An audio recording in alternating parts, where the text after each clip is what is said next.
Gente, bom dia a todos e a todas. Antes de passar a palavra para o Hansen, em meu nome e no nome do Hélio, eu gostaria de apresentar a ele os nossos sinceros agradecimentos por ele ter aceitado vir aqui falar com a gente hoje. Não vou apresentá-lo porque a vasta produção do Hansen sobre autores e questões da literatura brasileira é muito conhecida aqui entre nós, né? Não é necessário fazer isso. Mas eu só gostaria de destacar, para quem não viu, que o Hansen acaba de organizar, juntamente com o pesquisador Marcelo Moreira, os 5 volumes de poemas atribuídos ao Gregório de Matos e Guerra, que saiu pela editora Autêntica. E é exemplo do que fez o Hélio no último evento aqui desse ciclo. Eu também gostaria muito de agradecê-lo por essa parceria na organização desse ciclo, uma parceria muito cordial e muito amiga. Então, aos dois eu agradeço muito e, dito isso, eu passo a palavra para o Hansen.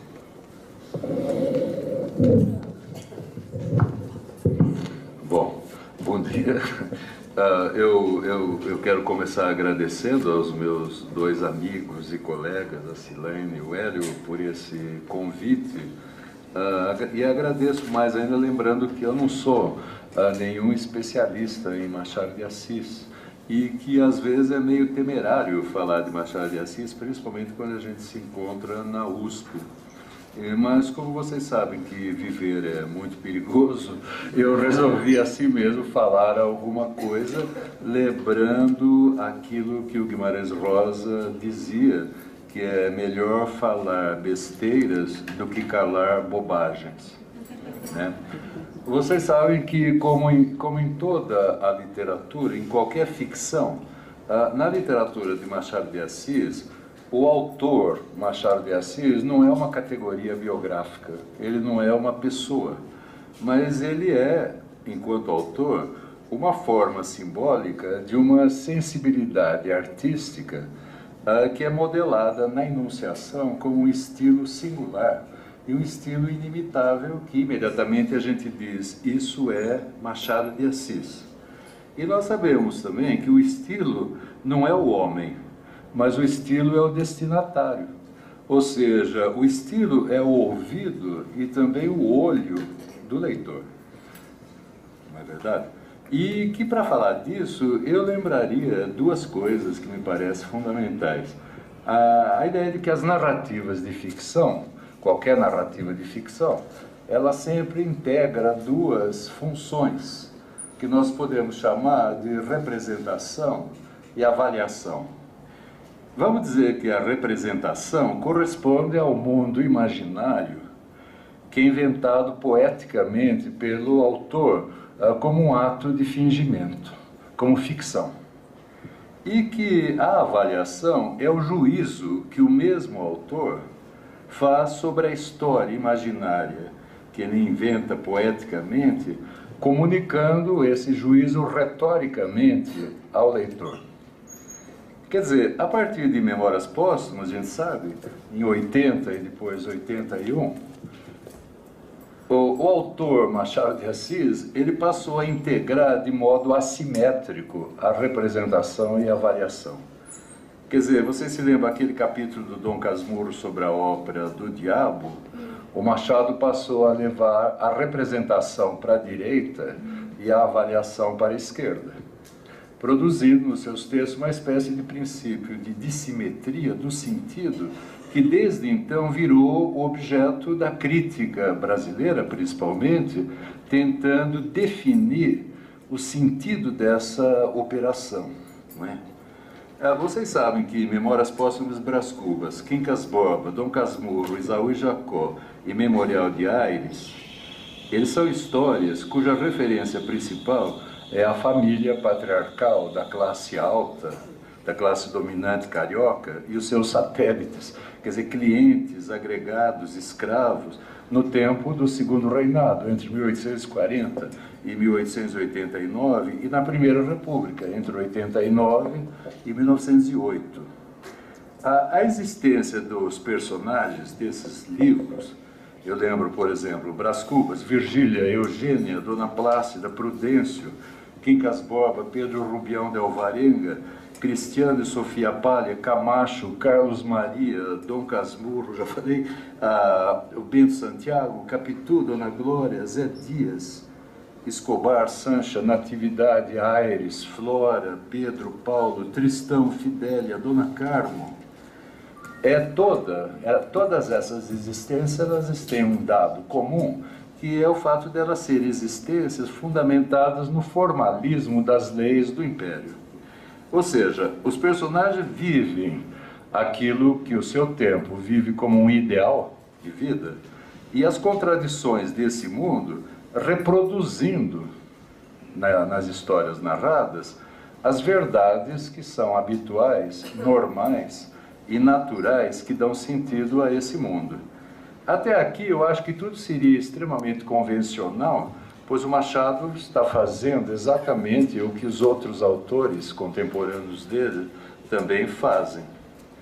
A diferença decisiva, me parece lembrar, que muitos já lembraram, é que a partir de Memórias Póstumas, os romances, as histórias, elas também são histórias dos atos enunciativos que inventam e as compõem como histórias.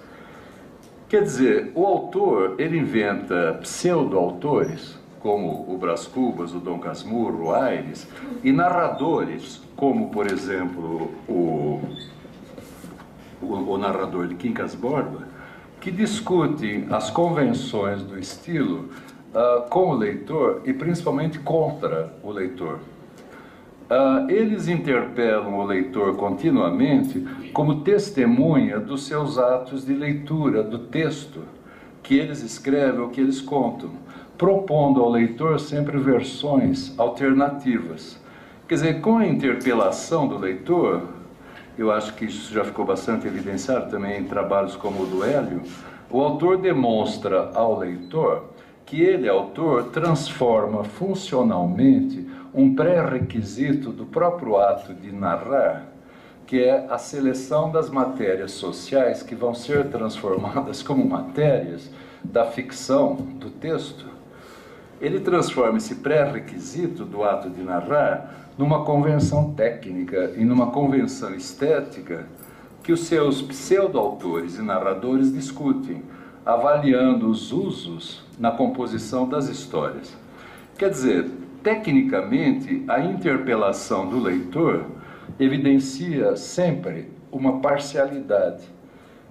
Por exemplo, a parcialidade da escolha dos assuntos. Eu escolho esse assunto e não aquele. A parcialidade das verdades supostas no assunto. A parcialidade das motivações da ação dos personagens. E, antes de tudo, a parcialidade dos atos pontuais da enunciação, que representa as matérias sociais transformadas na ficção da história. Quer dizer, selecionando principalmente as opiniões de senso comum sobre as matérias sociais que ele traz para a cena da representação, o autor faz os seus pseudo-autores e os seus narradores esmiuçar essas ideias de senso comum como sendo as opiniões do leitor. E, ao mesmo tempo, com a decomposição das ideias, o valor de verdade delas aparece no texto como mais uma fantasia, entre outras, nesse estilo de imagens dialogadas, sempre muito saltitantes e que nunca para esse estilo, né?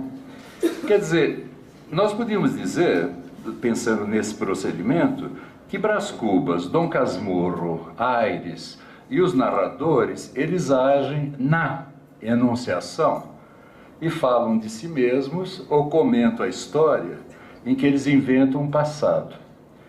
Mas também, ao mesmo tempo, eles agem por meio da enunciação, constituindo o leitor como um coautor do texto que está sendo continuamente ironizado. Eles sugerem, esses autores e narradores, que crer é obedecer. E que a provável descrença que decorre da decomposição das opiniões não obedece e é livre, é totalmente livre. Livre para quê? o leitor pergunta, cheio de boas intenções, né? E livre para ocupar outro lugar da enunciação. Eles evidenciam onde o sentido da descrença vai ser de novo decomposto para de novo ocupar outro lugar que vai ser novamente decomposto. E assim vai. Não há um termo primeiro, uma verdade, em nome da qual a decomposição da opinião seja feita. Todo primeiro é só primeiro como elemento da seleção que põe como matéria ou premissa de um argumento para logo dissolvê-lo numa outra coisa. Não é à toa que o Brás Cubas é um morto que escreve. Não é à toa que Dom Casmurro é um desmemoriado que lembra e que escreve imaginando a lembrança, né? Quer dizer, quando a gente observa esses dois modos de agir na linguagem, a narração das histórias, ela aparece como a singularidade de um ato de fingir que é ordenado como dois gêneros. É um ato de fingir épico, no sentido do epos grego, que narra uma história de vida fictícia, transformando como matéria da mesma história as opiniões que o leitor considera verdadeiras. Doxa, aquilo que socialmente é ideologia. E, ao mesmo tempo, é um ato de fingir dramático que dialoga com o leitor, dissolvendo a solidez das certezas que estão supostas nas matérias sociais, transformadas na invenção épica dos enunciados como narração. Quer dizer, a operação, ela se evidencia o tempo todo como um processo muito particular de construção de sentido e que é fundamentalmente irônico, no sentido de que é totalmente consciente que o estilo acumula níveis intotalizáveis de recepção, que não podem ser reduzidos a um único princípio de interpretação exterior à própria operação. Quer dizer, a não ser a unidade da gramática da língua, porque Machado de Assis escreve com a gramática da língua portuguesa num determinado estágio da sua evolução, no fim do século XIX, no Brasil, a não ser a unidade da gramática, que tem enunciados de sujeito, verbo, objeto, a enunciação dele não pressupõe nenhuma unidade fixa de compreensão entre o autor e o leitor.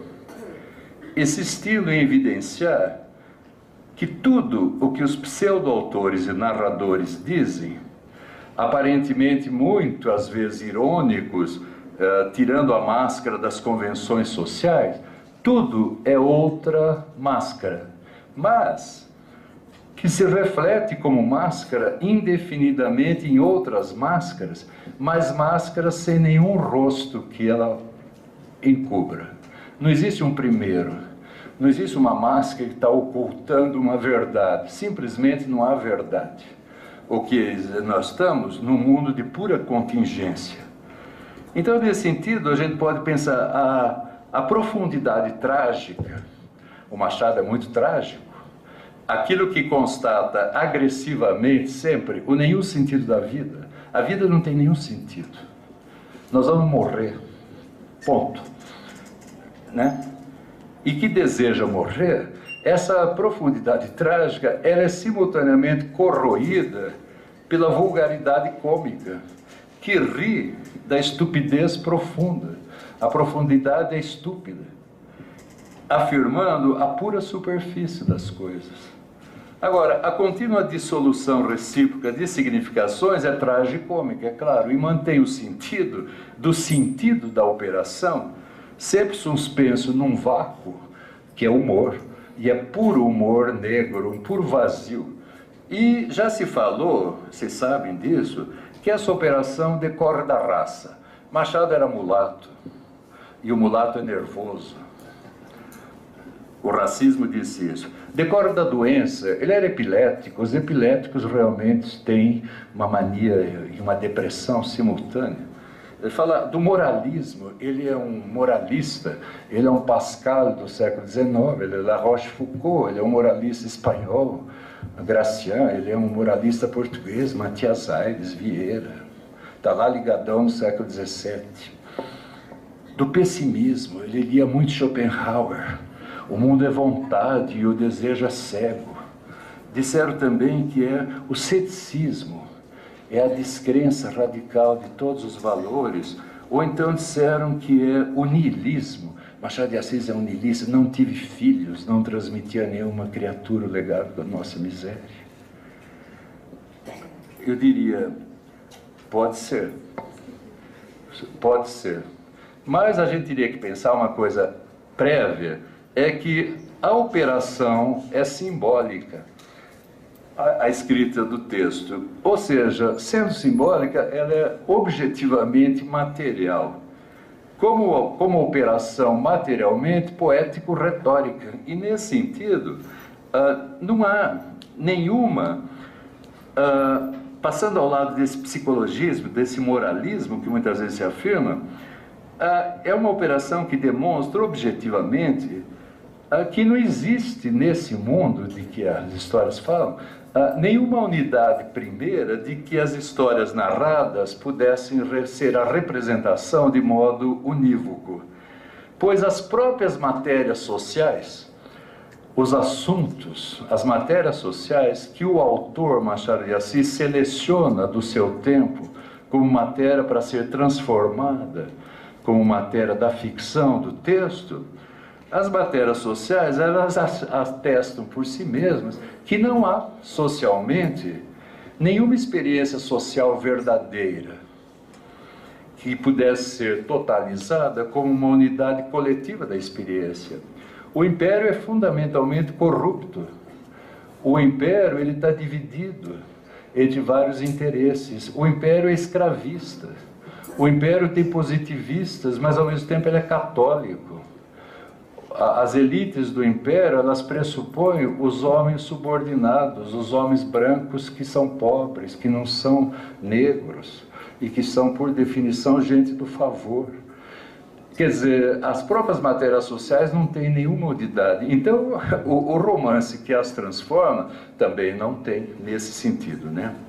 Agora, evidentemente, sempre é possível interpretar os enunciados do Machado de Assis.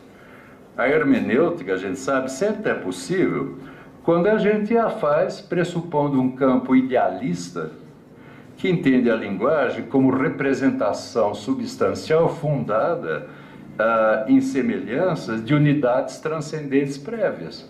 Se a gente acredita em Deus, e há críticos que acreditam em Deus, se a gente acredita na ideia, na razão, no ser, no real, que são refletidos, se a gente também acredita em unidades de sujeito transcendental, de ciência, de política, e ainda na própria unidade de significante e significado, uma análise puramente linguística, que são pressupostas como significação universal doadora do sentido das significações particulares que são figuradas, segundo esses dois procedimentos, representação e avaliação dos textos, ok, a gente pode fazer várias interpretações, mas eu acredito que o Machado, o texto dele é sempre novo, no sentido de que ele escreve num regime de funcionalidade contínua.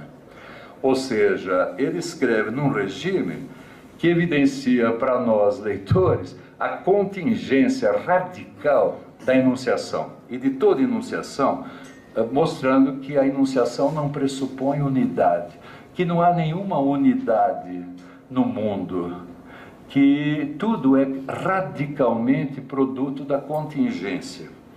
Quer dizer, é um pensamento material, não é materialista, porque materialismo ainda pressupõe uma essência, que é a essência do material. É só material, não é materialista. E nesse sentido, evidentemente, nos textos dele pode ocorrer vários enigmas, como acontece, por exemplo, como o da tão falada ou tão mal falada capítulo, né? Agora, todas as significações das unidades supostamente primeiras que são efetuadas nos textos deles, e eu pego algumas, como as unidades de Deus, ser, indivíduo, real, razão, virtude, ciência, política, amor, liberdade e traição, também são só contingentes. São referências exteriores que são efetivamente produzidas pelo ato da enunciação, que indica para o leitor que os fundamentos mesmo da velha semelhança da metafísica ocidental estão totalmente abalados. A semelhança, ela não tem mais nenhuma identidade prévia que possa fundamentá-la como semelhança, como adequação e também como verossimilhança. Dançou tudo. Os sistemas de verdade estão todos arruinados. A própria verdade, ela já era.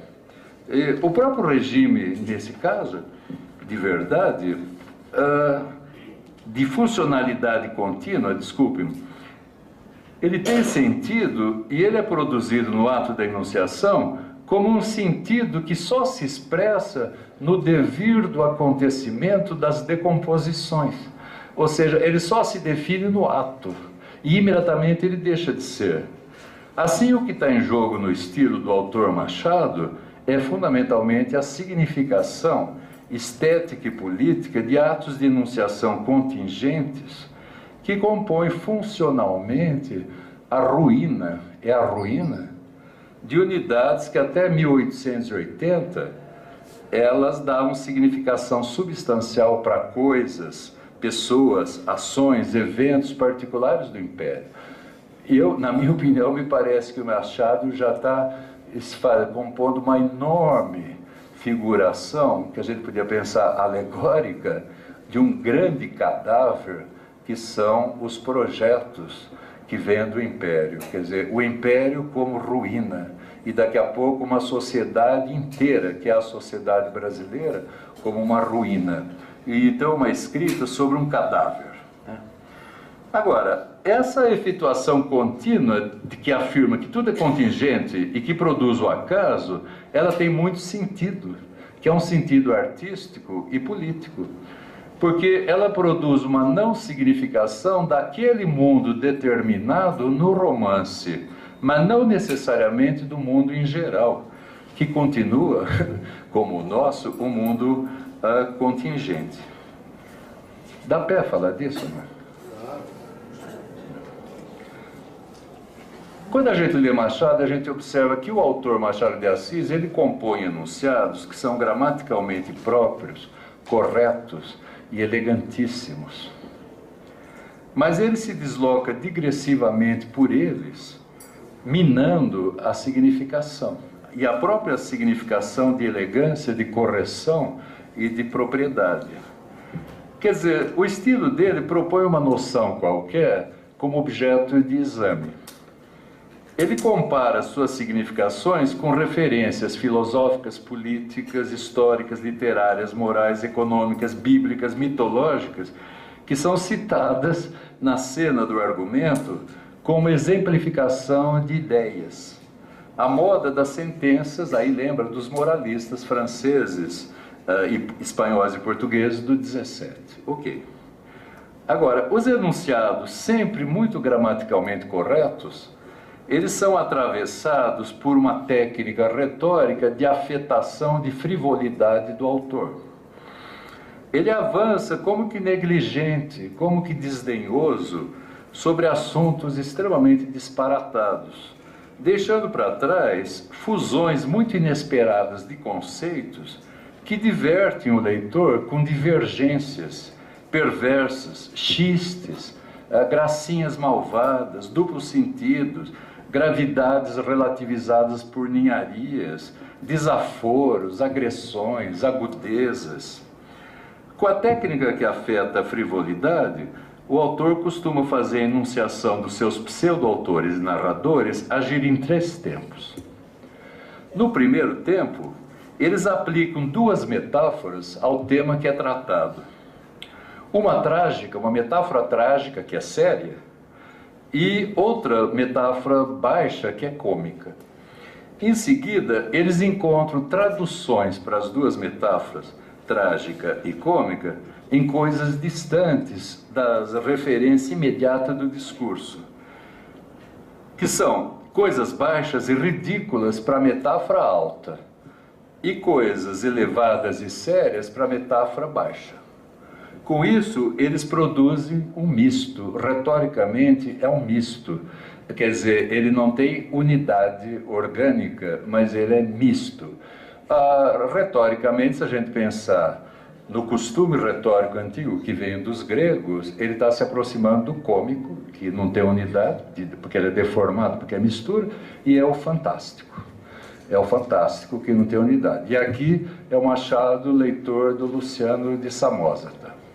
Mas o Machado também que conhece Montaigne, o Machado também que conhece outros autores antigos. Ele leu Cervantes também, né? Agora, aqui, a terceira coisa é que ele mistura as coisas, as traduções baixas da coisa alta e as traduções altas da coisa baixa, ele mistura num terceiro que produz a equivalência de cômico e trágico.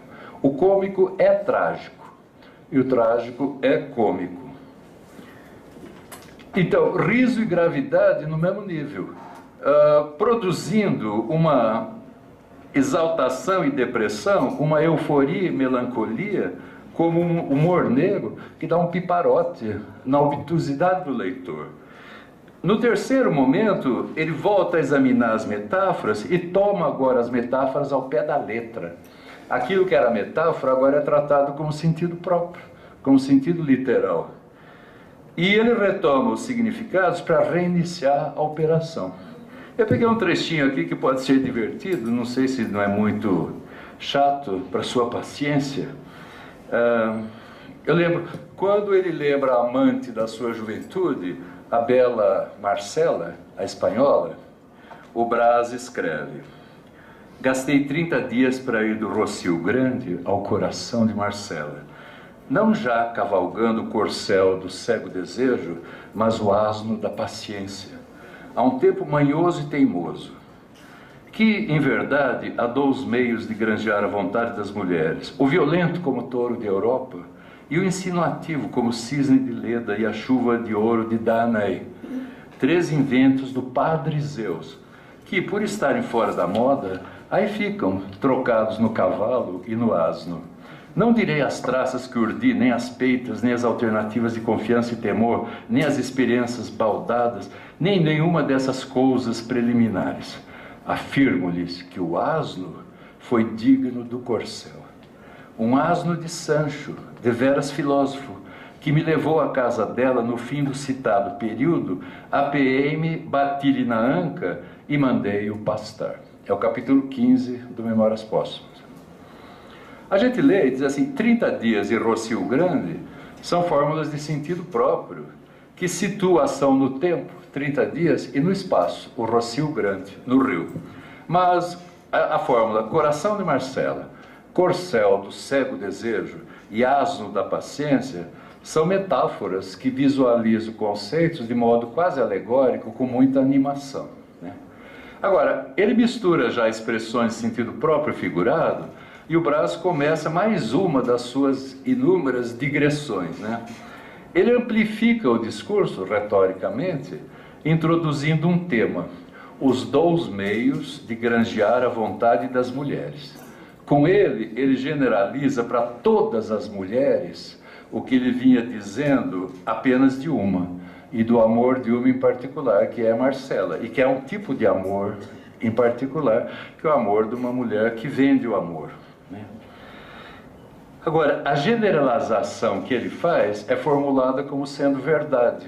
Ele diz que, em verdade, há 2 meios, que faz já uma paródia do bíblico e sagrado "em verdade vos digo", mas que também está sugerindo o ato sexual implícito em granjear a vontade das mulheres. Novamente, ele agora recorre a referências que são materiais e animadas, touro, cisne e chuva de ouro. Ele define o ato sexual como violento e exemplifica a violência com o estupro de Europa por Zeus metamorfoseado no touro, e ele define o mesmo ato como insinuativo, sugerindo a física dessa insinuação com o mito da maciez das plumas do cisne, que possui Leda, e dos pingos de chuva de ouro que cobre Danae. São óbvios, né? E depois de aplicar essas referências mitológicas como metáforas sexuais, ele começa a desmontá-las, dizendo que são 3 inventos do padre Zeus. Novamente, ele convoca muito jocosamente o ouvido católico do leitor, do tempo do uso do termo arcaico padre por pai, o padre Zeus, né? O pai Zeus. E Brás justifica a desmontagem do mito afirmando que as imagens mitológicas gregas estão fora de moda, né? E para isso ele afeta uma frivolidade moderna. Ele troca por termos mais rotineiros, cavalo e asno. E tendo degradado o mito comicamente na substituição das imagens mitológicas pelas imagens dos animais, ele de novo começa a opor os 2 estilos figurados por elas. O elevado épico de Corcel e o ultra-romântico Corcel negro são rebaixados em cavalo. E asno, que antes tinha sido usado metaforicamente para sugerir a estupidez da paciência do jovem Brás Cubas, enganado pela Marcela, e que demorou 30 dias para comprar, não propriamente o coração dela, asno é um termo de estilo baixo, obviamente. Mas Brás Cubas está morto, e o nada da morte dele é um sem fim de não ser. Por isso, ele jamais se cansa de procurar outro e outro e outro termo para dissolver, destruir as novas semelhanças. Ele tem todo o não tempo da morte para continuar falando. Isso também é extremamente irônico com o leitor, com a nossa paciência. Porque nós vamos morrer e nós não temos tempo, não é? Mas ele tem.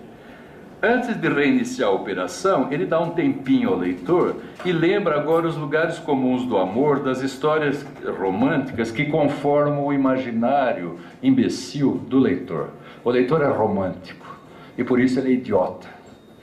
Agora, ele diz assim: não direi as traças que urdi, nem as peitas, nem as alternativas de confiança e temor, nem as esperanças baldadas, nem nenhuma dessas outras coisas preliminares. Agora, a supressão do que ele poderia dizer, que é evidenciado nas denegações, não direi, nem nenhuma outra, de novo é irônica, pois ele diz o que diz que não vai dizer, sendo intencionalmente aplicada para manter o contato. É fático, está ali, a gente preso por ele, que nem um passarinho e uma cobra, né? Agora, até aqui o leitor, ele não tem a mínima ideia do lugar para onde o Brás Cubas vai levá-lo com o cavalo e com o asno. O leitor não sabe o que vai acontecer. Se ele for avisado, o leitor, ele fica atento às novas surpresas que o aguardam pelo descaminho, porque não é caminho, é um descaminho o tempo todo. Quer dizer, Brás Cubas retoma a metáfora inicial e agora ele propõe a equivalência de asno e corcel. Novamente, a equivalência é um misto que rebaixa o alto corcel e eleva o baixo asno, neutralizando o épico alto de corcel e o cômico baixo de asno. Afirmo-lhes que o asno foi digno do corcel. Ele diz: aqui a metáfora baixa do asno começa a receber novo desenvolvimento que amplifica a digressão, um asno de Sancho. Quer dizer, o leitor já ouviu evidentemente falar de Dom Quixote, onde o Sancho Panza monta um asno, sendo caracterizado como o próprio asno, porque ele é um rústico. E o texto refere Marcela, a espanhola, e ele fica aqui cultamente espanholizado com a referência a Cervantes, que também é uma autorreferência, como se o próprio Brás se reconhecesse no Sancho asneirão, ele, Brás, por não ter ido diretamente ao que interessava na moça Marcela. Mas agora se trata mesmo de um asno literal. E um asno que é obviamente rústico, como todo asno. Mas também, agora ele introduz um asno deveras filósofo. O termo filósofo refere à significação de asno para o mundo das ideias, que é um mundo tradicionalmente elevado e superior. A gente sabe desde o Platão, o mundo das ideias, o mundo dos filósofos é um mundo sempre superior, não é isso? Mas a fórmula é um juízo zombeteiro sobre os filósofos. Os filósofos são asnos, que está intensificado pelo advérbio deveras, verdadeiramente, né? Que sugere a verdade da asnidade que rebaixa os filósofos. Agora, o asno levou Brás Cubas à casa de Marcela, e ele diz, no fim de citado período. Agora, de novo, é o termo período que acumula significações. Ele é, evidentemente, o período de tempo que o Brás demorou para ir à casa da bela Marcela. Mas também é a oração, é a frase já escrita de que ele fala, para que o autor possa retomar a fórmula, o coração de Marcela, que ele abandonou lá no comecinho. A metáfora, então, asno da paciência, não tem mais nenhuma utilidade. E o Brás Cubas a esvazia, tomando agora ao pé da letra a metáfora, para ainda fazer com que a sua última ocorrência volte a ter um duplo sentido em mandar pastar, eu mandei pastar. No Brasil, quer dizer, mandar comer capim, da fórmula, também significa a ação de se desembaraçar de alguém que é inútil ou que é aborrecido. Apiei-me, bati-lhe na anca e mandei-o pastar. É literal, eu mando o asno comer capim, porque asnos comem capim, e eu mando o asno comer capim, pastar, no sentido eu me livrei dele, porque ele era aborrecido, inútil. Quer dizer, como o asno no pasto, o Brás Cubas também foi ao que ele desejava em Marcela. Mas para chegar lá, ele fez o leitor passar pela experiência da digressão. A gente sabe que a digressão, como técnica, ela depende sempre dos pseudo-autores e dos narradores. São eles que aplicam essa digressão. Mas elas dependem também do outro deles, que é o leitor. Quer dizer, a digressão inclui as ideias feitas do leitor como matéria-prima para a ironia dramática desse autor, que, borboleteando sobre os assuntos muito disparatados, que aparentemente nada tem a ver com a história que narra, ele retarda o tempo dos acontecimentos para sugerir sempre que os acontecimentos podiam ser contados de outro modo. A ideia do Machado é mostrar sempre o arbitrário da direção narrativa, né? Quer dizer, a Marquesa saiu às 5 horas. E aí? Ela encontrou o amante? A Marquesa saiu às 5 horas e se meteu na cama. Ponto. A gente pode levar a narrativa para onde a gente bem entende. Ela não tem uma pré-história. A gente a leva arbitrariamente para onde a gente quer. Ele está chamando atenção também para esse arbitrário.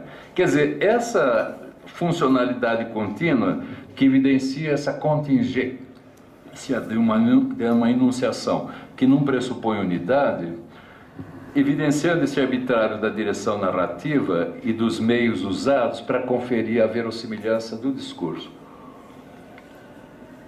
Quer dizer, eu queria propor a vocês pensar que, avaliativamente, no próprio meio de compor o estilo dessa enunciação, que trabalha sempre com uma duplicidade enunciativa, a ideia sempre é de evidenciar para o leitor uma avaliação que o autor está fazendo da representação da história para o leitor, mas mantendo o sentido da representação sempre suspenso, sempre impedindo que o leitor diga é isso, mas produzindo indeterminação, produzindo uma contínua indeterminação do sentido. Mas também ele está propondo para o leitor que o leitor não é o leitor que lê, o leitor está sendo lido, o texto lê o leitor. E ele lê o leitor por um artifício que cita, estiliza e parodia textos literários, científicos, religiosos, políticos e os discursos informais de senso comum como sátira das suas representações. Mas sem, contudo, adotar a posição que é comum a satiristas, que é a de falar em nome de ou a de falar contra.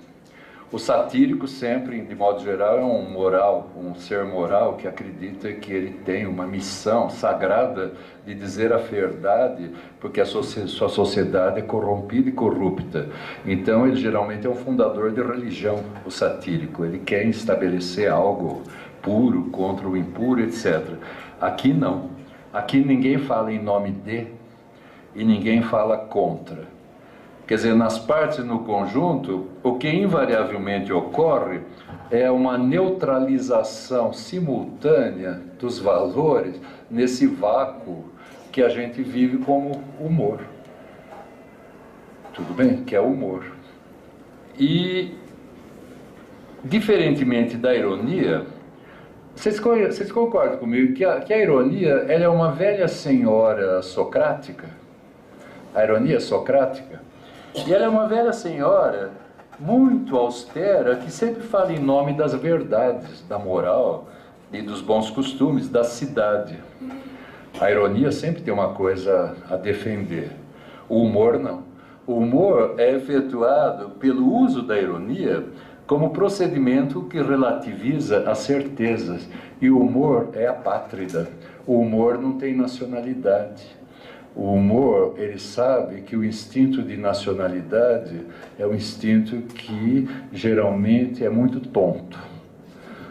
É claro, e que nesse sentido, o humor, no Machado pelo menos, na minha opinião, ele acontece na fronteira do Paraguai com a Finlândia. Né? E que o humor, ele quer sempre se incluir ironicamente e afirmativamente no evento tragicômico que ele figura para se dissolver nele e junto com ele. Percebe? Quer dizer, eu não tenho nada a propor, eu não tenho nada a defender, eu não sou contra nada, perdono a tutti, como na ópera. Como na ópera. Não estou dizendo que é como na realidade, é como na ópera, né? Agora, essa abrangência temática dessa técnica de figurar misturas, ela é teoricamente ilimitada. E o autor aplica sempre como uma exposição sério-cômica das ruínas desse tempo que ele toma como referência, né? O Império. Eu acho que por isso que a maior novidade de Memórias Póstumas é a invenção do Brás como uma mediação dramática entre o autor e o leitor. Quer dizer, como autor da sua própria história, o Brás Cubas a conta de dentro do imaginário da sua classe, a elite branca, latifundiária, escravista, católica, mas sempre com uma perspectiva parcial que naturaliza os seus valores de classe, né? Mas enquanto ele conta, ele é obrigado a incorporar representações de outros homens e mulheres de outras classes que são legíveis nas matérias sociais selecionadas pelo autor para compor o texto, né? Quer dizer, essa dissimetria que a gente observa sempre, que se estabelece entre os valores de classe do Brás e os valores de classe dos outros homens da sociedade representada na sua história, é compositiva da sua autoria como um escritor posto em relação com o leitor, não só pela seleção das matérias representativas da sua classe e de outras classes, mas principalmente pela avaliação parcial que ele, Brás, faz da parcialidade de cada representação, de cada grupo social, de cada classe, sempre parcialmente. Quer dizer, ele é volúvel, ele é fútil, ele é, mas ele não tem a totalidade da representação, ele não domina a totalidade, ele sempre evidencia que ele também é uma parcialidade contingente entre outras. E por isso, quando ele incorpora parcialidades, eu lembro aqui as parcialidades de representações de escravos, mulheres, homens pobres, agregados, ele particulariza seu modo de contar como a parcialidade de uma épica subjetiva. É uma coisa muito moderna, uma épica subjetiva, uma épica que não tem mais aquela objetividade da épica antiga, grego-latina, que durou pelo menos até o século XVIII, mas uma época agora subjetiva. Quer dizer, na leitura, o ponto sempre móvel em que as diversas parcialidades se relacionam é justamente o não lugar fictício da morte onde o autor põe Brás, fazendo o Brás escrever contra o leitor, bem intencionado, que partilha das mesmas representações de classe dele, Brás, para explorar possibilidades irônicas de dissolução das suas certezas nessas incongruências tragicômicas. Quer dizer, divertidamente, eu acho, o texto lê o leitor, pois a imagem que o Brás faz de si mesmo e da história que ele narra, ele incorpora as interpretações parciais que ele, Brás, não pode assumir como sendo de sua exclusiva propriedade. Como as opiniões do leitor personagem, da leitora estúpida, por exemplo, ou da leitora moral, que diz que ele é cínico, por exemplo, quando ele fala da Eugênia, bela nas coxas, com que ele dialoga. Né? Com uma candura cínica, ele diz horrores que são verdades do seu mundo e verdades do leitor, mas ele se desresponsabiliza sempre parcialmente delas, atribuindo os horrores só ao leitor, que aparece no ato como um coautor traído pela estupidez de acreditar. Quer dizer, é como se ele dissesse: olha, leitor crédulo, você crê? Não creia. Agora, não creia em nome de nada. Ele não está dizendo, você não deve crer porque nós devemos ser ateus. Você não deve crer porque nós devemos ser niilistas. Não, não creia. É intransitivo assim. Quer dizer, eu tenho muita coisa aqui para falar, e em todos os casos a minha ideia é de que essas misturas tragicômicas efetuadas por meio dessa sistemática paródia dos discursos institucionais e não institucionais alertam o leitor para uma questão, que é uma questão muito debatida no século XIX, que é a questão da verdade. Se a gente pensar todos os sistemas positivos, imagine Spencer, toda a ideia evolucionista do Spencer, imagina os intelectuais brasileiros lendo Haeckel e buscando as moneras, as substâncias unitárias da biologia, imagina Comte, imagina Silvio Romero e Tobias Barreto, imagina Farias Brito, a Escola do Recife, aquela pretensão de positividade, Euclides da Cunha. A gente está aqui num mundo em que a questão da verdade é uma grande questão. Se ela é determinada pela religião, a discussão também com a Igreja Católica. Mas essa questão que a verdade das matérias sociais, que são estilizadas nas vidas narradas nas histórias, e a verossimilhança do estilo literário que é usado para contar as histórias, são o tema, né? Quer dizer, elas advertem o leitor de que ele só pode concluir alguma coisa sobre o mundo representado se ele, leitor, não ignorar que o estilo lhe comunica uma perspectiva equívoca, sempre dupla, do autor sobre a representação que o leitor está lendo. A ideia do Machado é que o leitor é leitor de literatura e que ele só alcança os conteúdos dos enunciados por meio do estilo. Quer dizer, se o leitor não considerar esse estilo como um critério avaliativo, o leitor dança. O leitor vai ler Machado buscando aquilo que talvez ele não há. Me parece, eu vou parar que eu estou falando muito, eu não quero chateá-los em excesso. Me parece que essa é a diferença decisiva da literatura do Machado em relação aos contemporâneos dele. Quer dizer, nas narrativas românticas, realistas, naturalistas, brasileiras e francesas, ou europeias, ou americanas do século XIX, a avaliação da representação que é formalizada no estilo tende sempre a avaliação a reproduzir as normas sociais que são vividas como verdades pelo leitor. Quer dizer, o leitor então reconhece nos conteúdos da vida imaginária dos personagens das histórias a avaliação como as verdades que ele reconhece, no caso, as verdades da realidade brasileira, as verdades da vida nacional.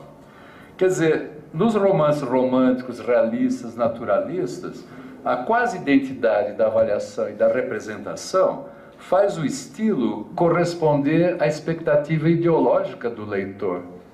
O leitor lê aquilo que ele já sabe, ele lê os conteúdos das histórias como se a forma literária fosse natural.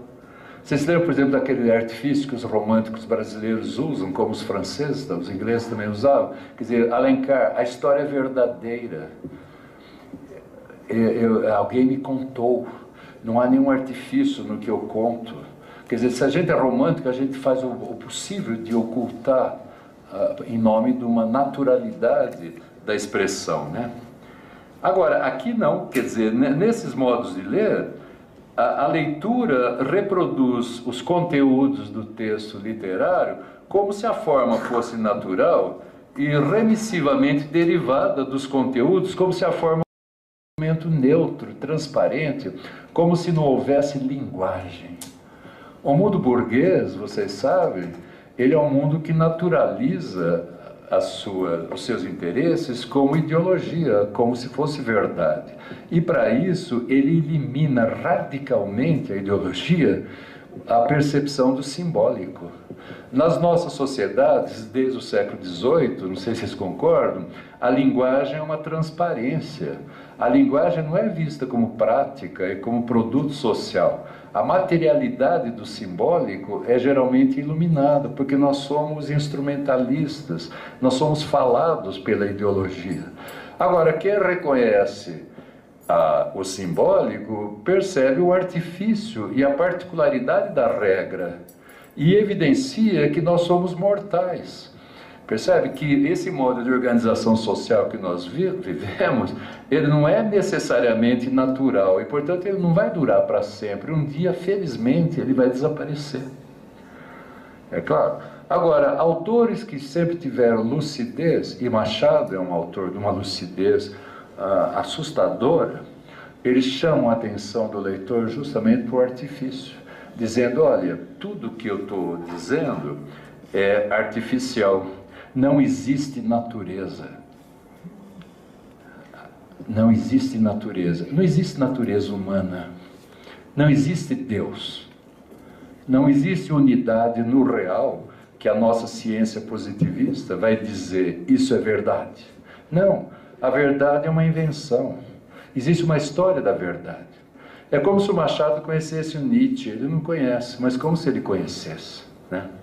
E nesse sentido, quer dizer, ele está sempre evidenciando que o estilo, ele como que avança contrapelo dos conteúdos, porque a questão da verdade e da verossimilhança são questões centrais, né?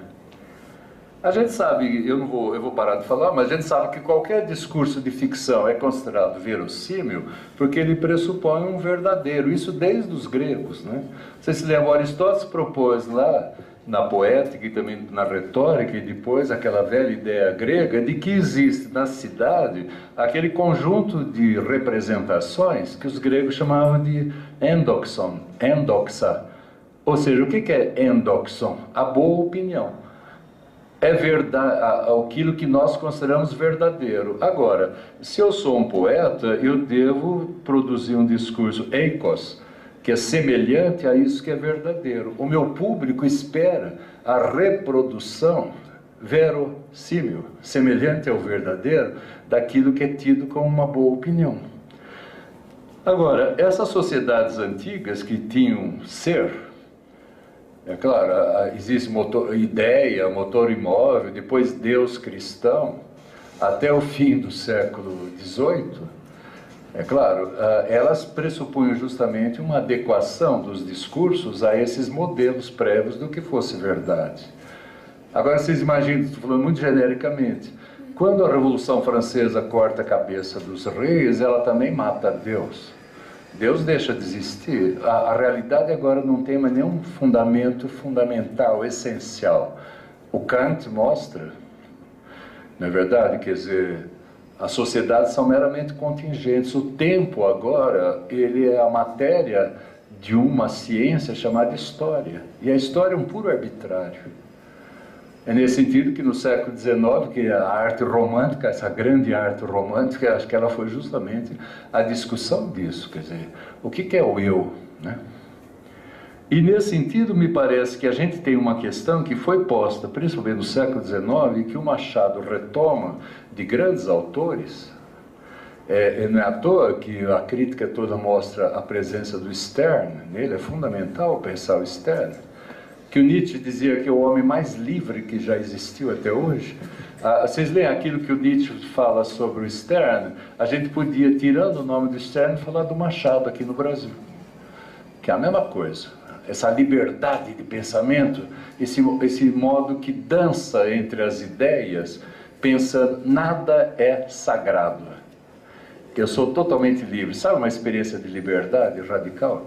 Quer dizer, me parece então que a leitura do Machado, ela tem muitas determinações, mas que o modo de lê-lo seria justamente levar em conta essa tensão contínua entre a representação das histórias que nós lemos e esse princípio de avaliação da história, que é retórico, mas que o autor comunica ao leitor no próprio estilo com que a enunciação formaliza os enunciados.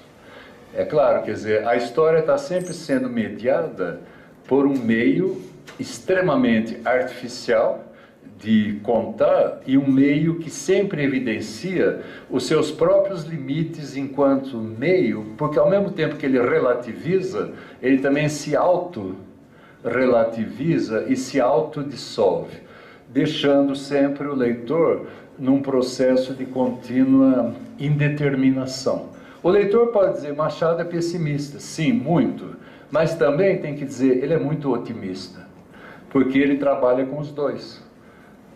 O Machado é um niilista, sim, ele é niilista, mas ele também é afirmativo de outras coisas, também é. Quer dizer, não é nenhum nem outro, a gente teria que imaginar um terceiro, e que é um puro vazio. É como se ele propusesse para a gente que a gente herdou uma herança grega de ser binário, sim, não. E por que a gente não pensa não, sim, o sim, não, simultaneamente? Um terceiro que nós não estamos habituados, né? E nesse sentido ele é realmente um grande, absoluto escritor, né? Ele é um enorme escritor. Tem uma hipótese de leitura dele que eu achei interessante, que é aquele mexicano, o Fuentes, né?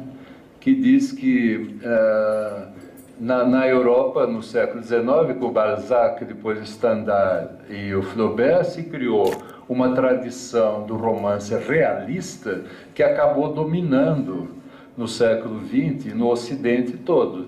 Mas que havia, segundo ele, uma outra tradição, que é uma tradição que a gente podia mostrar, de Luciano de Samosata, que é um autor de coisas de gênero fantástico, que foi imitadíssimo por um grande poeta italiano do século XVI, que é Ariosto, quando ele escreveu o Orlando Furioso, e que foi imitadíssimo por um grande autor espanhol do fim do século XVI, começo do XVII, que é Miguel de Cervantes Saavedra, quando escreveu o Quixote, e que foram imitadíssimos por um autor chamado Stern, quando ele escreveu Tristram Shandy e outros, e que foi imitadíssimo pelo Machado de La Mancha.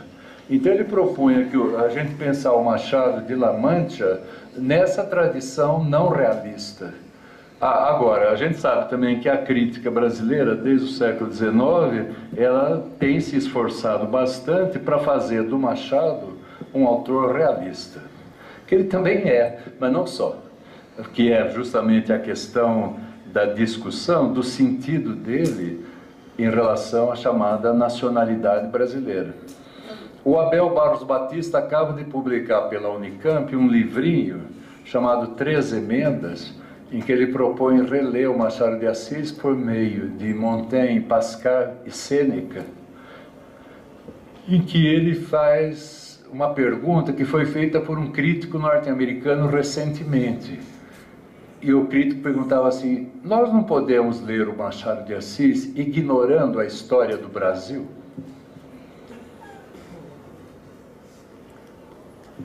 Quer dizer, a pergunta do crítico é a pergunta sobre a autonomia da ficção.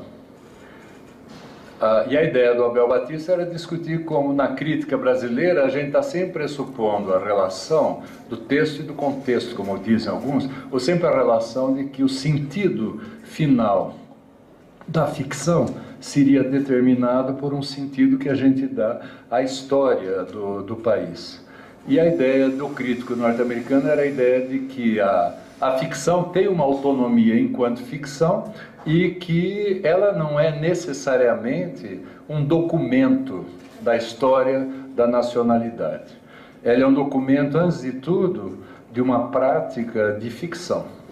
E o Abel, nesse livrinho que ele publicou agora, pela Unicamp, acabou de sair, ele está tentando discutir isso, quer dizer, numa posição excêntrica, porque ele é um estrangeiro falando sobre um autor brasileiro e sabendo como estrangeiro que provavelmente ele não vai ser lido pelos brasileiros, que vão achar que ele inclusive está se intrometendo num assunto que não lhe diz respeito. Mas ele incorporou no que ele diz um pouco da ironia do objeto dele, né? É isso. Desculpe, eu não quero falar mais, eu não quero chatear vocês, porque a gente aprende também nada. A gente não aprende nada com Machado de Assis. Mas, não, ele não ensina nada, mas lendo Machado de Assis, a gente fica com uma certa intuição de que a gente não deve ser excessivo demais, né? Eu espero ter podido falar alguma coisa que tenha sido pelo menos divertida, né? Por algum certo modelo. Eu agradeço muito a sua atenção. Muito obrigado, hein?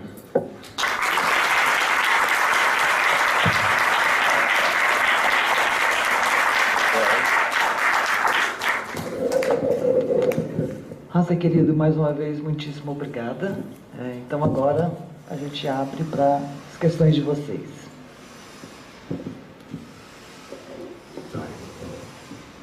Você também?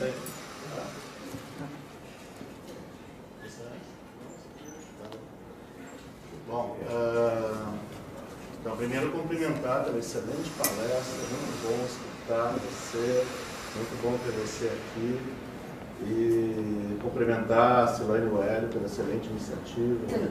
Você sabe que eu divulguei isso aí lá naquele Facebook, né? E aí tem assim quase 100 compartilhamentos desse evento. Então, eu tenho uma pergunta para você. Eu reconheço em algumas passagens das Cubas, isso que você está explicando, um pouco de memória, né? Mas eu queria te perguntar sobre uma parte específica que me interessa bastante, que é a parte referente ao humanitismo. Eu me lembro, naquela conversa, né, de Quincas Borba com o Brás Cubas, acontece esse movimento estilístico que você descreveu.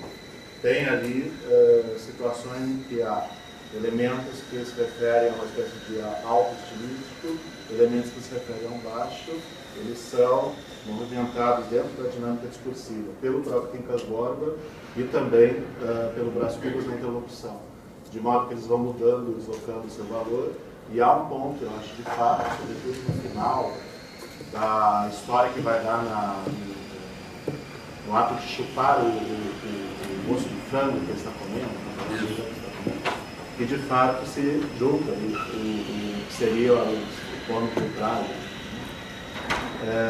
Então eu queria te perguntar um pouco se isso faz algum sentido, né, essa lembrança. Nesse caso, eu acho que esse vazio a que você se refere, esse terceiro a que você se refere, ele atua como crítica da violência, né? que todo o desenvolvimento desse raciocínio do humanitismo tem a ver com a ideia de que a guerra é a grande qualidade humana e que é necessário justamente exercer violência para que possa chegar um prazer individual ali do Quincas Borba naquele momento, né? Nesse sentido, acho que haveria ali uma espécie de grande função política, sim, que não passa pelo realismo e pela função referencial. Isso. Então é isso, eu só estou tendo uma impressão, desculpa. Legal. Eu não sei, Jaime, se existe no texto uma tomada de posição explícita como crítica à violência, ou se a evidência de que a doutrina do humanitismo ela é um darwinismo social, e que quando, por exemplo, o Quincas diz para o Braz que aquele negro escravo que foi trazido da África, que cuidou daquele frango, dando a alimentar, e só existiu para que o frango matasse a fome dele naquele momento, ele está evidentemente fazendo uma teoria também de um egoísmo universal e que está como fundamento do sistema capitalista, a gente já podia dizer isso, e que é óbvio. E que está justificado, a gente sabe também no século XIX, biologicamente, pelo darwinismo, e que a gente encontra também já referido lá no início, naquela experiência com a Pandora, que é aquela ideia que vem também da ciência determinista, é claro, de que a espécie é tudo e o indivíduo é nada. Quer dizer, Braz, Marcela, Sofia, Lobo Neves, não importa, eles nascem, morrem, têm a sua vidinha e vão morrer. Agora, a espécie é imortal. Então, a gente lembra que quando o Quincas propõe a ele a doutrina, a teoria do humanitismo, o Quincas está fazendo uma reprodução da doutrina determinista da época, de que a espécie é tudo, humanitas, a substância universal, e que a ela os indivíduos devem se sacrificar naturalmente. Ok, até certo ponto ele está reproduzindo, mas fica explícito também o próprio desconcerto que o próprio Brás Cubas tem. Lembro quando ele pede um pouco mais de vida para Pandora e ela o despreza, dizendo, por exemplo, que para que ele quer mais vida se a vida necessariamente vem mais sofrimento. Mas a ideia de que o indivíduo também teria, não sei, eu não diria, também teria os seus direitos. Não, acho que o indivíduo também tem o que dizer, porque enquanto ele está vivendo, o indivíduo, ele também está sofrendo. Aquele negro que veio da África especialmente como escravo para alimentar aquele frango para que foi servido de almoço para o Brás Cubas, o Brás Cubas está pensando esse negro só numa função puramente instrumental, subordinada ao egoísmo universal dele. Aparentemente, o Brás Cubas está defendendo a espécie, mas efetivamente o Brás Cubas está defendendo o individualismo burguês dele. É claro, porque é ele que tem a prerrogativa de ter aquele negro subordinado que vai matar o frango para ele comer.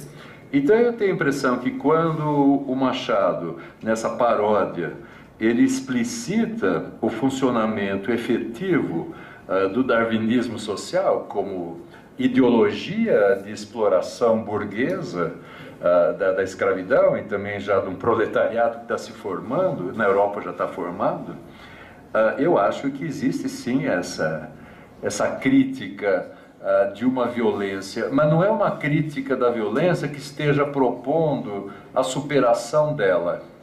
Ele não está afirmando um sistema socialista, comunista, bacunista, anarquista que pudesse superá-lo. Ele apenas está mostrando, ele só mostra. Parece que a gente nunca sabe em que posição que ele está, ou que posição que ele está ocupando. Mas eu acho que a gente lê perfeitamente como uma alegoria da violência. A gente lê isso, sim, no Brás Cubas. E como várias outras histórias deles, que a gente está sempre percebendo que é sempre uma questão política, que o que move é a questão política, mas o político no sentido até grego, o sentido da polis, quer dizer, da ordenação da vida pública na cidade. Não o político necessariamente no sentido de ser do Partido Conservador ou do Partido Liberal. Não isso. Acho que tem essa questão, sim, de uma crítica feroz da violência, da arrogância, da pretensão e, no fundo, da estupidez humana.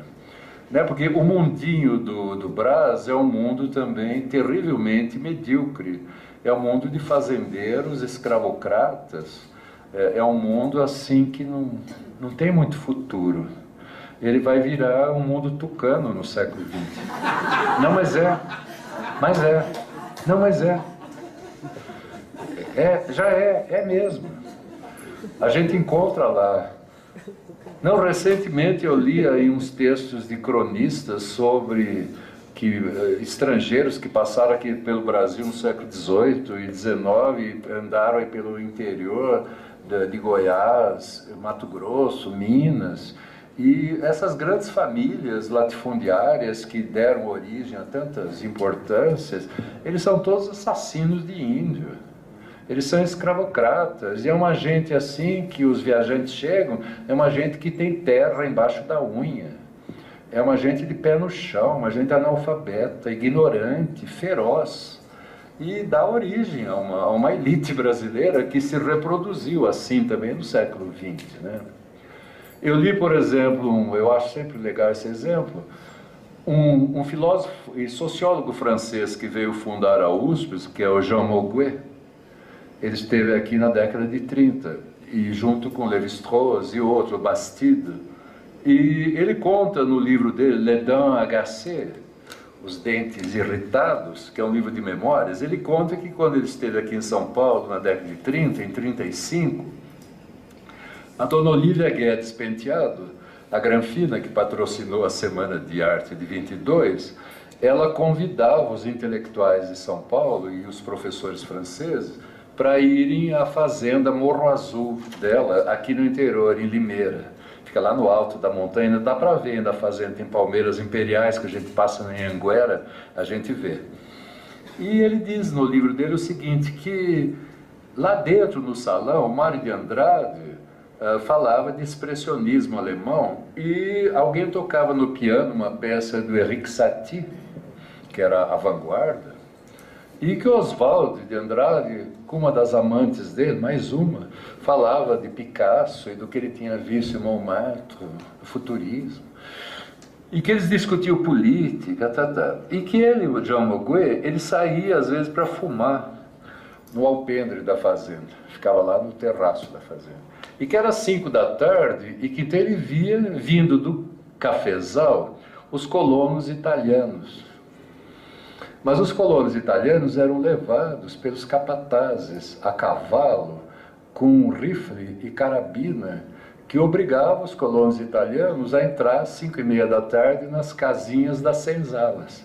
Quer dizer, no século XIX, as casinhas tinham sido casa dos negros, que tinham obrigação de entrar lá para dormir. Agora, os colonos italianos, que teoricamente eram trabalhadores assalariados, eles eram obrigados pelos capatazes a entrar nas casas às 5:30 da tarde como se fossem negros, colonos italianos. E o Monnet, que é marxista, ele fala do Brasil com uma representação muito negativa. Ele fica pensando, nossa, lá dentro do casarão da fazenda, a elite intelectual e a elite branca, a fazendeira, discute arte moderna, discute história, discute literatura.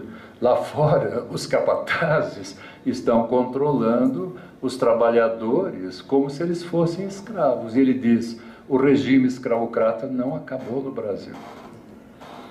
Percebe? E nesse sentido, o Monnet lembrava a gente, quer dizer, ele como intelectual, como a gente sempre teria que pensar nessas questões aqui.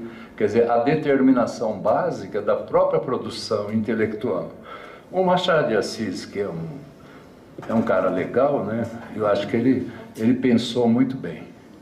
Só que ele pensou muito bem de maneira olímpica, como se ele estivesse vendo a gente de Sirius, como se ele estivesse numa outra galáxia olhando isso aqui. Quer dizer, o Cruzeiro do Sul está muito alto para saber se a gente chora ou ri.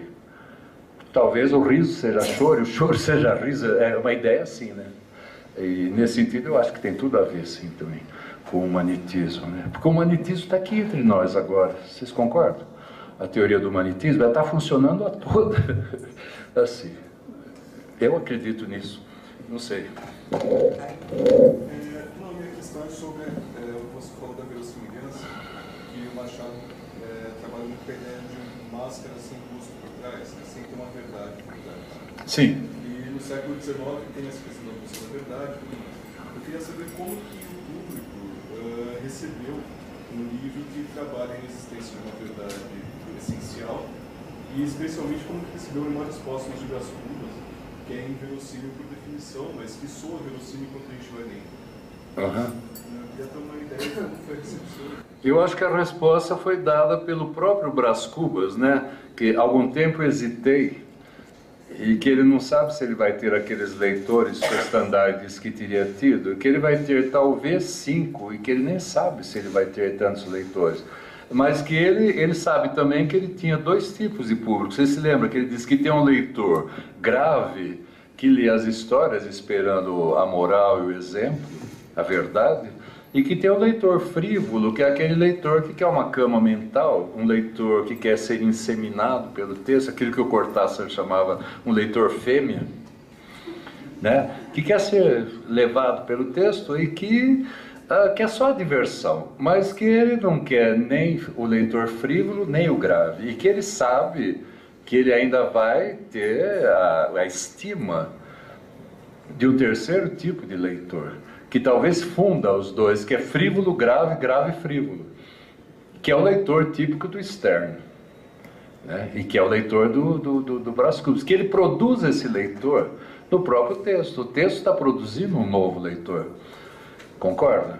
Não é um leitor empírico, é um novo leitor. Agora, ele tá desafiando o tempo todo, né? Leitor estúpida, você diz que eu sou cínico? Eu não sou, eu fui homem, mas ao mesmo tempo eu não estou Eugênia, bela mas coxa, e pela coxa de Diana eu não sou cínico, citando a coxa no juramento, fazendo uma maldade de novo. É sempre malvado, ele é muito malvado, né? E nesse sentido eu acho que eu não sei muito bem, o Hélio trabalhou bem com isso, né? Acho que o Hélio teria muito mais para dizer sobre isso. Quer dizer, esse leitor empírico do Machado, né? A gente tem, por exemplo, as respostas da crítica. Ele gagueja, ele é epilético, ele é um macaco dos ingleses. Aquilo que o Gilberto Freire diz, por exemplo, que Machado de Assis não é brasileiro, ele é um autor inglês, né? Ele é artificial, ele é não sei o quê. Porque a gente não sabe, quer dizer, o que os leitores empíricos, a maior parte deles não deixou documento sobre o que achou do Machado de Assis. Muitos provavelmente devem ter jogado fora o livro, não é isso? A própria crítica fez isso durante muito tempo, jogando fora o livro, e substituiu a interpretação por uma metáfora biológica, médica, não é isso? Nervosa, até patológica. Machado de Assis é um homem doente, não é isso? Quer dizer, a crítica fez geralmente aquilo que os textos do Machado de Assis criticam. A crítica foi, e vem sendo muitas vezes, positivista. É claro, afirmando como se houvesse uma unidade, um princípio de verdade, etc. Eu acho que é mais ou menos isso, cara. Eu pensaria como o próprio texto produz o seu leitor. Agora, geralmente, o leitor não é digno do texto. O leitor está do lado, um pouco antes, um pouco atrasado. Mas também o leitor empírico somos nós. A gente está em outro tempo da história, você concorda?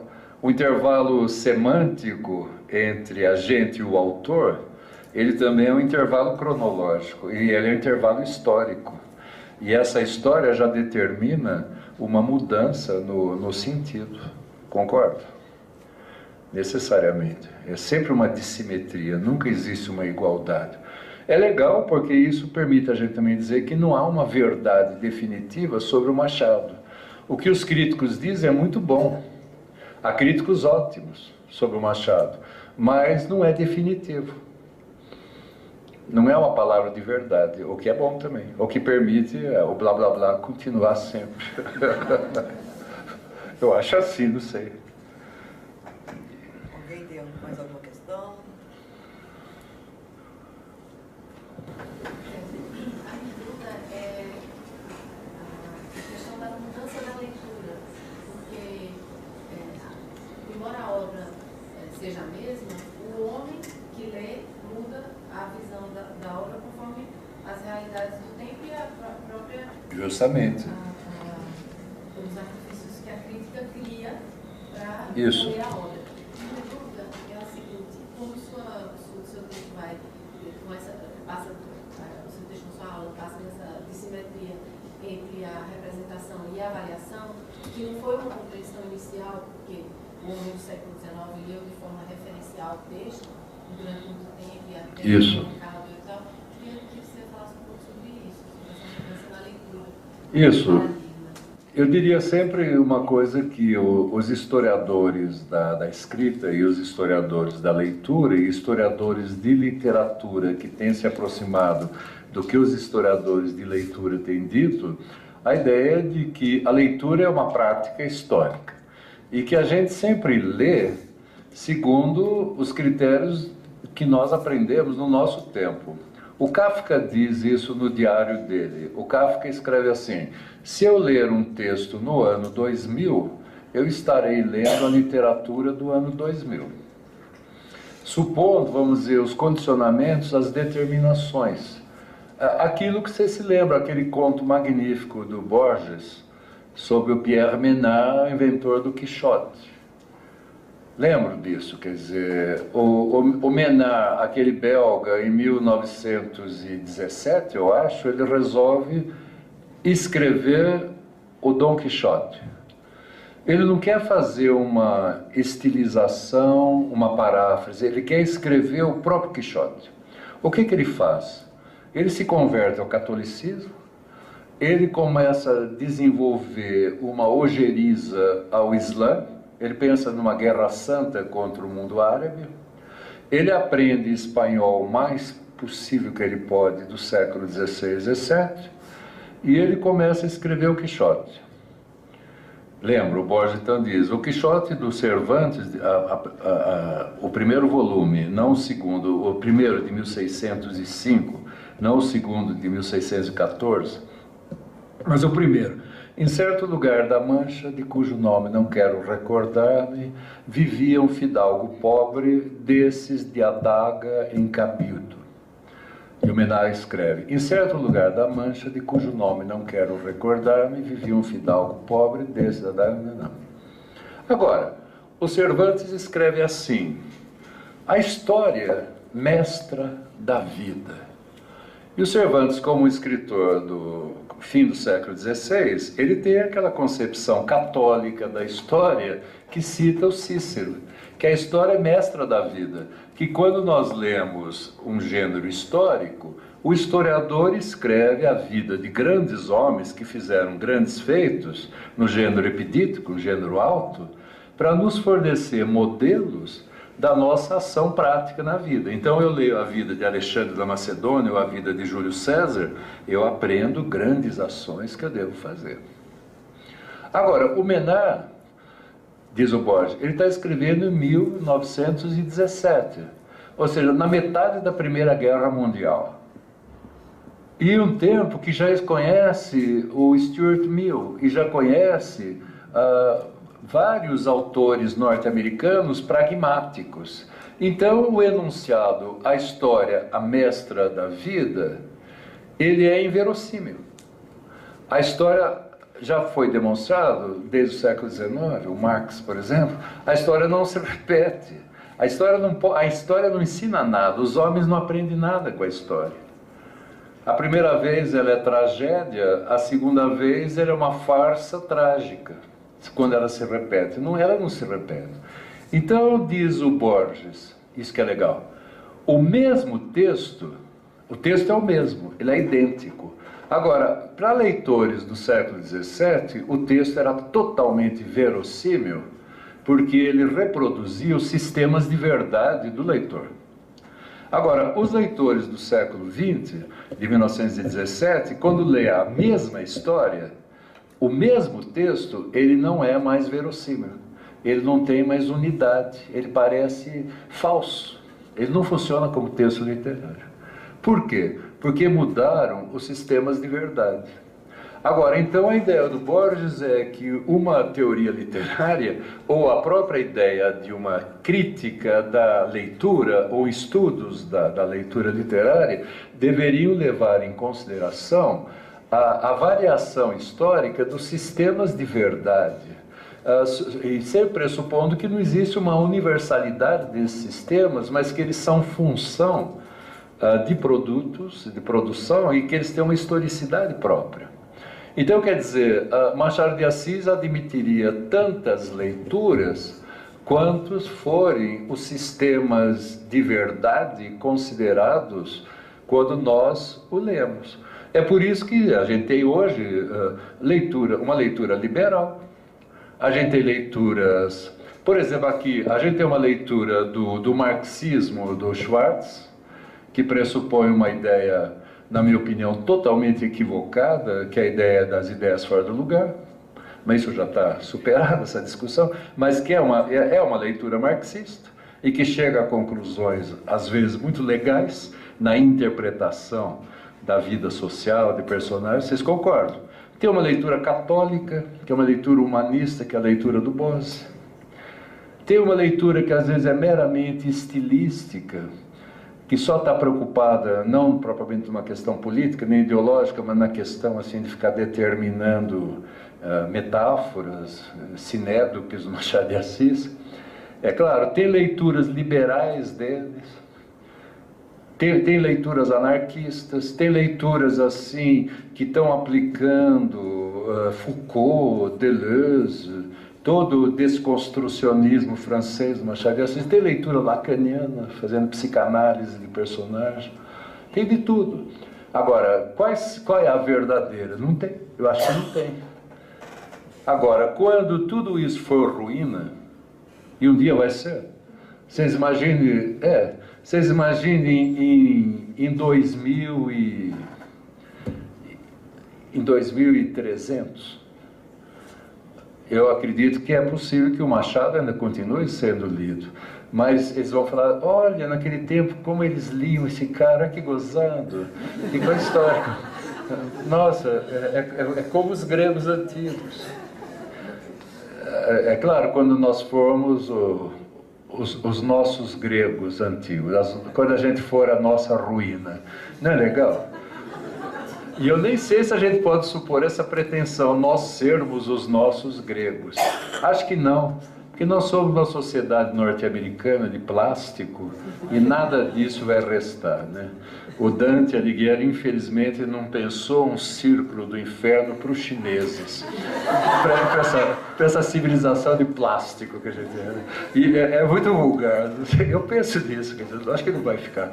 Mas eu acho que é fundamental pensar isso, quer dizer, os sistemas de veridicção, os sistemas daquilo que o Foucault chamava uma história da verdade, quer dizer, os sistemas de verdade que foram sendo pressupostos pela crítica nas operações dela quando ela trata do texto. É claro, porque tem vários pressupostos. Geralmente a crítica não explicita de onde que ela fala, porque ela, para se validar, ela tem que achar que o que ela diz é universal. Concorda? E ela não é universal. Levando em conta também que a crítica, atualmente, ela se dá num espaço de poder que é uma instituição universitária. E a universidade, como dizia o Hegel, ela é o reino animal do espírito. Então a gente tem que pensar essas coisas. Desculpa, eu falo demais. Alguém quer colocar alguma questão? Continuando a nossa corrida, mas para ruinar, tem que, em todo caso, construir alguma coisa, assim, depois virar pó. E você citou várias vezes o Stern. Eu queria saber se vale a pena, é possível, ou comparar, ou fazer alguns estudos com Machado e continuar nessa linha. Eu pessoalmente acho. Eu acho, por exemplo, que o Machado, por exemplo, aquele capítulo inteiro do Stern, que é uma página preta, né, que é um túmulo. O próprio epitáfio, por exemplo, que a gente lê no Memórias Póstumas, que reproduz visualmente a forma do epitáfio, e propondo para nós que a morte está ali figurada na espacialidade do texto, e que o texto que é falado de modo absolutamente improvável, mas desse ponto que é nada, que é a morte, que a voz do Brás Cubas é a voz da morte, que é nada, ela já tem, essa voz, essa espacialidade. As relações temporais do próprio romance, elas estão já espacializadas nessas relações de simultaneidade do capítulo curto e da brincadeira contínua de controle do tempo pela digressão. A gente faz digressões que impedem o capítulo e produz uma espécie de arbitrariedade da montagem. Leitor, espera, eu vou falar disso no capítulo 30 e tanto. Eu já falei disso no capítulo 15. Quer dizer, essa brincadeira que espacializa o texto. Agora, o Machado, eu acho que ele aprendeu isso. Eu acho que ele aprendeu isso, antes de tudo, na imprensa. Quer dizer, nas novas transformações materiais do texto escrito, do fim do 19, na imprensa, essa simultaneidade da informação, mas ele também aprendeu isso no Stern. O Stern que faz isso, de maneira absolutamente nova. E também essa ideia também do Stern de que qualquer opinião, ela admite dois pontos de vista. Que ela é verdadeira e falsa ao mesmo tempo, que ela é boa e má ao mesmo tempo, que ela é grande e pequena ao mesmo tempo, que ela é estúpida e inteligentíssima ao mesmo tempo, que tudo admite essa dupla averiguação, né? O que faz o Stern dançar entre as ideias. Ele é um escritor dançarino, bailarino, que o Machado é também, né? E eu li essa semana passada mesmo um texto do Nietzsche, naquele Humano Demasiadamente Humano, em que o Nietzsche justamente fala da opinião do Goethe sobre o Stern, dizendo que ele era o homem mais livre que ele, Goethe, tinha conhecido. E aí o Nietzsche vai realmente referendando, dizendo como realmente é um grande escritor, e lembrando assim como referência para ele algum cômico grego antigo que também tinha essa liberdade. E que é um cara acima da convenção, da moral. Mas a gente leu o que o Nietzsche diz do Stern, eu devia ter trazido aqui para ler, para lembrar. Vocês já leram, mas para lembrar, e eu acabei não trazendo. A gente lê e a gente fala, nossa, mas isso é o Machado de Assis, nossa, isso é o Machado de Assis, mas isso é o Machado de Assis. Serviria também para o Machado. Mas o Nietzsche, evidentemente, não lia português e não podia, e ele viveu um pouquinho antes, não tinha jeito de encontrar o Machado, né? Se bem que tem leituras nietzschianas também do Machado, né? Nada como um bom anacronismo. Isso, então. Não sei se eu te respondo. Legal. Eu tenho...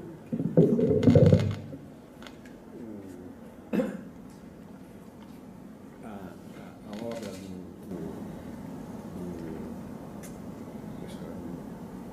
Stern? Não. Do Cervantes foi reescrita, né? Em 1917. Hoje, nessa história do Brás Cubas, fosse reescrita, como é que seria essa? Hoje, se a gente reescrevesse... O Brás Cubas. As O Brás... memórias póstumas do Brás Cubas. Eu não sei. Eu não sei. Está sendo escrito? Não, pela leitura, né? A leitura é uma reescritura parcial, né? A crítica e os leitores acho que reescrevem o tempo todo. Mas eu não sei o que seria hoje. Não tenho ideia. Eu acho que isso é meio improvável, né? Liberalismo, talvez. não sei, né? Qual seria, o que fundamentaria o humanitismo hoje? Qual é o fundamento do humanitismo hoje? É isso? Talvez o Banco Central, não é? Eu acho que é por aí. Não sei. Eu não sei, quer dizer, porque a gente é tão vazio, né, de sentido. Eu, pelo menos, sinto isso na minha vida, que é uma vida assim muito rasa, muito pobre, né? E não sei o que tem hoje. Tem as adaptações, né? Por exemplo, as filmagens de Machado de Assis, como chama aquele lá, o Farias fazendo o Brás Cubas, né? Mas eu não sei se fica bem. O Guimarães Rosa, quando os irmãos Barreto, né, fizeram uma filmagem do Grande Sertão, ele saiu do cinema e disse assim: eu esperava ter visto um filme épico, vi um filme hípico. Porque essa ideia de autor brasileiro de cinema, que se trata de cangaço, de nordestino, a gente mete um monte de cavalo, né, e canta a mulher rendeira. Eu não sei. Agora, eu não sei o que seria um Machado hoje. Acho que o Hélio respondeu bem. Quer dizer, o Brás Cubas hoje seriam as leituras feitas sobre o Brás Cubas, né? Concorda? Agora, reescrever o Brás Cubas seria engraçado, né? Uma aventura de Menard, assim. Eu não teria coragem de fazer isso. Porque o próprio texto, ele desmente a tentativa a priori. Outro dia houve uma imbecil aí, essa pessoa é estúpida, que com um populismo muito barato, vulgar, disse que ia transformar o Machado de Assis num texto adequado à população que tem dificuldade de entender metáfora, né? Agora, se a população tem dificuldade de entender Machado de Assis, isso é um problema da educação brasileira e não do autor, né? Antes de eu me aposentar, uns 10 anos atrás, aqui na USP, à noite, 15 estudantes me procuraram, era um curso sobre coisas coloniais, dizendo para mim que eles não entendiam a poesia do Gregório de Matos. E eu disse a eles: olha, sinto muito, não é problema do poeta. Não é mesmo. O problema cultural, o problema de falta de léxico, de falta de informação histórica, é um problema da educação. Agora, essa autora, outro dia, ela tentou facilitar o Machado, né? O que é uma estupidez. Vocês concordam comigo? É uma estupidez radical, né? Mas ela parece que teve, inclusive, patrocínio, né, para fazer isso. Justamente, então. Aí é o fim da picada, né? Tá tudo, liberou geral, né? Então, mais ou menos isso. Antes de encerrar, eu gostaria de passar uma informação que nos trouxe aqui o Eduardo, responsável pela gravação em vídeo dessas palestras, que a primeira delas já está disponível no site, a primeira palestra do ciclo, do professor Alfredo Bose, no site comunicação.fefeleste.usp.br/vídeos, tudo sem acento, né? Podemos encerrar? Podemos, claro, já estava encerrado desde o início. Eu acho que sim, claro. Vocês não acham? Algum tempo eu hesitei. Rosa, querido, muito obrigada. Você sabe que é um grande prazer sempre te ouvir, né? Vocês são muito generosos, né? Desculpe, eu não sou sério. Eu sempre pensei isso aqui, principalmente, que as coisas são sempre muito graves. As coisas são extremamente graves, mas elas não são sérias. E que era bom viver com essa liberdade, né? Achar que elas são muito graves, mas que elas não são sérias. É legal pensar assim, né?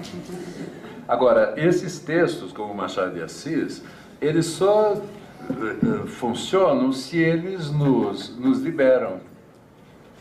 Quer dizer, a gente lê muitas vezes Machado de Assis por obrigação, mas a gente não tem necessariamente que lê-lo por obrigação. Alguns leem por devoção. Devoção, inclusive, é a palavra do mestre imperial que determina o sentido, né? Mas me parece que não, a gente nem precisa ler o Machado de Assis, porque ele, inclusive, se é que ele ensina alguma coisa, ele, como um grande autor, ele nos mostra que, antes de tudo, a gente tem que ser livre e não necessitar, inclusive, de uma muleta espiritual, que é aprender alguma coisa com Machado de Assis. Agora, o que a gente aprende com ele o tempo todo, a gente aprende a desaprender. E a gente aprende sempre, na minha experiência, é aquilo que eu falei aqui, que quem crê em qualquer coisa, obedece. Basta acreditar que a gente está obedecendo uma regra, uma lei, um princípio, um partido, uma religião, uma moral. Agora, o texto dele produz essa funcionalidade contínua que tudo vai sendo relativizado e propondo essa liberdade livre. E como ele escreve contra a gente, mostrando como a gente é estúpido o tempo todo, me parece também que a leitura dele é uma experiência de grande liberdade. E é legal isso, porque liberdade é justamente uma coisa que nós não conhecemos. A liberdade ainda é uma utopia para nós, a maior parte de nós ainda não se libertou. Um dia a gente tem que viver, eu sempre acreditei nisso, a gente tem que viver para uma sociedade finalmente livre, né? Ela não veio ainda. Agora, a grande arte, a grande literatura, o Machado é grande literatura, tem poucos como ele. Na literatura brasileira tem gente pouquíssima, tem o Drummond e tem o Graciliano Ramos, que aparece imediatamente assim. Ela não ensina nada, mas a gente aprende isso, quer dizer, viver por um tempo em que a gente inclusive não vai mais ter necessidade de ler Machado de Assis. Sabe, a própria literatura for algo que a gente não precisa mais disso, quer dizer. Agora, esse tempo, ele é só um tempo ainda por vir. Um dia ele vai vir. Eu provavelmente já vou estar morto e tudo bem, mas um dia ele vai vir. A gente podia até fazer a aposta que ele tem que vir, ele deve vir. Porque a vida que a gente vive agora, para dizer pouco, ela é insuficiente, né? É isso. Eu agradeço. Obrigado.